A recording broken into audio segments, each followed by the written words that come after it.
Alright folks, so in this video I'm going to take the Aorus Elite AX B660M and we're going to I guess somewhat permanently upgrade it to the I9-12900KF.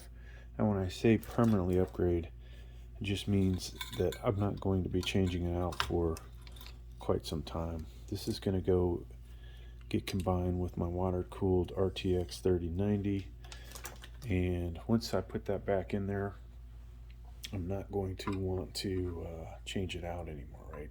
Kind of a hassle.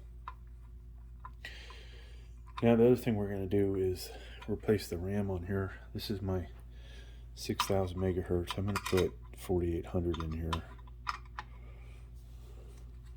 because I want to be able to use the 6000 in my other videos.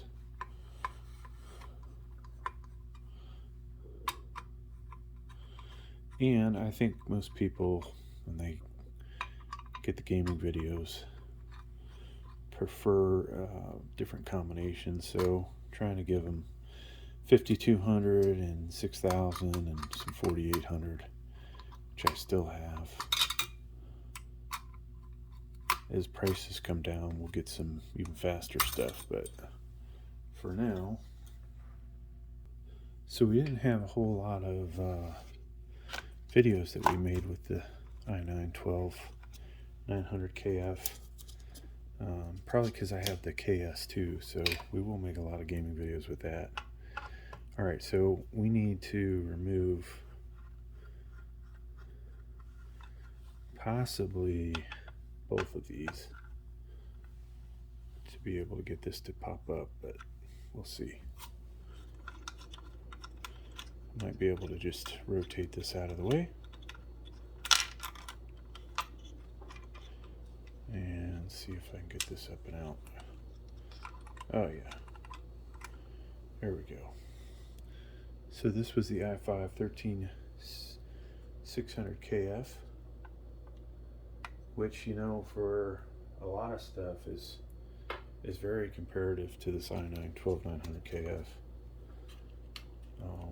Doesn't have as big a benchmark score, multi-core score, but it is definitely up there.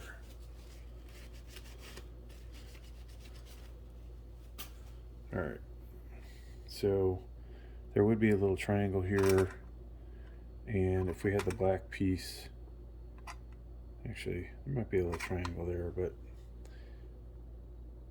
kind of difficult if you don't know what you're doing to line this up without that information. Otherwise you can read left to right with the IO shield to the left. So I'm just making sure this is sitting in here flush. It is. Drop the hammer down on this, and then that one nut got stuck back here. I don't have a magnetic screwdriver sitting around. There we go. And pop this back in place.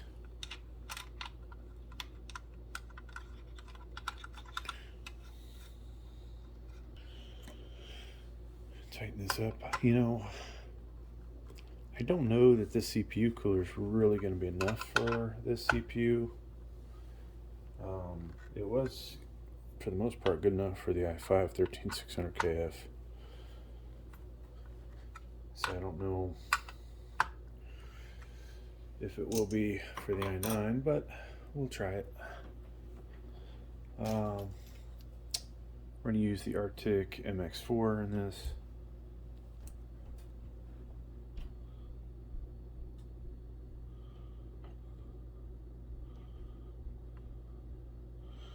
My version of a 3-line technique. Alright. Put this back in. So with this CPU cooler, you can get the RAM in after the fact. And we just got to try and line these up. Get a couple threads on that side. Switch to this side. Hopefully get a couple threads. Yeah. So now we can start cranking.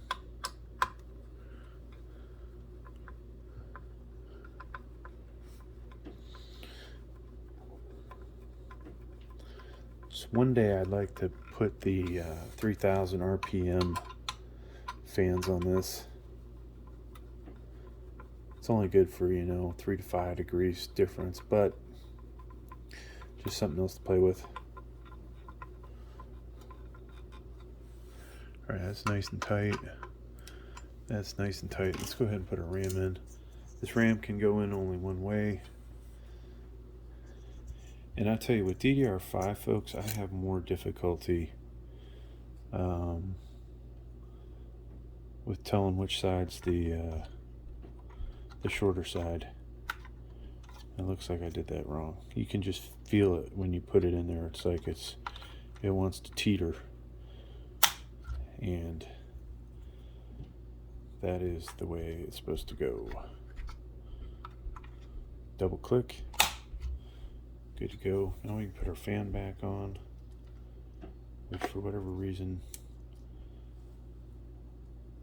so we're going to go ahead and plug in the 4-pin. Maybe easier to do now.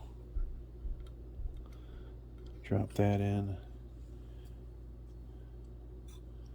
and then the clips are on here already. Set this as low as we can, and voila. That's going to do it for this video, folks. Thanks for checking it out. Please like, please subscribe.